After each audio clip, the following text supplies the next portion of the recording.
If you are a Christian, you would have definitely heard this hymn and the word Epiphany. Yes, that Sunday in the first week of January, after which the decorations slowly come down, the cribs are packed away, and the Christmas season gently fades. But pause for a moment. Do we really know what Epiphany is, and why the Church has remembered this day for centuries? Because Epiphany is not about Christmas ending.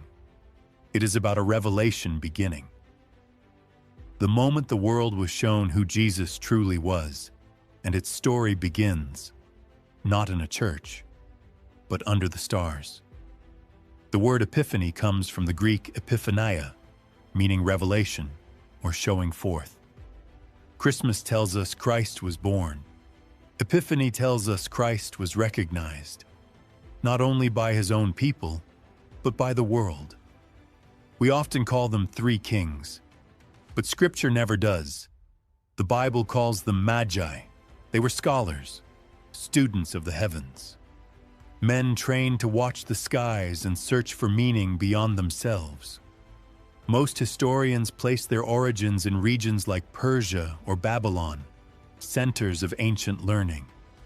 They were outsiders, and yet they were the first to kneel. Scripture also leaves something quietly open. The Bible never tells us how many magi there were. No number is given. Over time, they came to be called three, not because Scripture says so, but because three gifts were offered: gold, frankincense, myrrh. But gifts do not define numbers. There could have been 2. There could have been 5. There could have been many more. What mattered was not how many followed the star, but that they followed it at all. Was the star a miracle? A rare alignment of planets? A sign written into the heavens? Scholars still wonder. But Scripture is clear about one thing. When the light appeared, the Magi followed. While others slept, the seekers walked. The Gospel is careful with its words. Jesus is not described as an infant, but as a child, which means the Magi did not arrive on the night of his birth. They came later, when life had settled, when the manger was left behind. Mary and Joseph were living quietly, raising the child, and then the seekers arrived.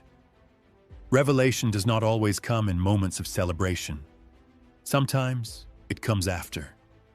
When the Magi arrived, they brought gifts, not random offerings, but gifts filled with meaning. Gold for a king, frankincense for the divine, myrrh, a burial spice, for suffering and death.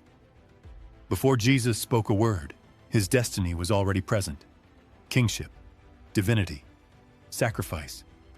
Epiphany reveals not only who Jesus was, but what he came to do. Frankincense and myrrh were not small gifts. They were wealth, medicine, power. In the ancient world, the heart of the spice trade lay in the East, including India, the spice capital of the world. Trade routes connected the Middle East to the Malabar coast of Kerala long before modern borders existed. There is a legend from Kerala, India, that has quietly endured. It speaks of the Magi journeying east along those ancient spice routes. A historic church there was once known as Raja Kalu Dipali, the Church of the Kings. History cannot confirm this, and it does not need to. The tradition itself carries meaning. That Epiphany did not remain in Bethlehem. It moved across lands, across cultures. Epiphany reminds us that God revealed himself not to the powerful, but to the curious. Not to rulers, but to seekers. Faith is not about where you begin, but whether you follow the light when it appears. The Magi returned home by a different road, and perhaps that is the heart of Epiphany. Because once you encounter Christ, you never walk the same path again.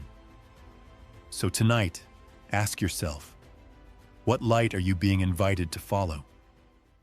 Here we whisper faith, slowly, gently, one moment at a time. If you liked this video, do share it with your friends.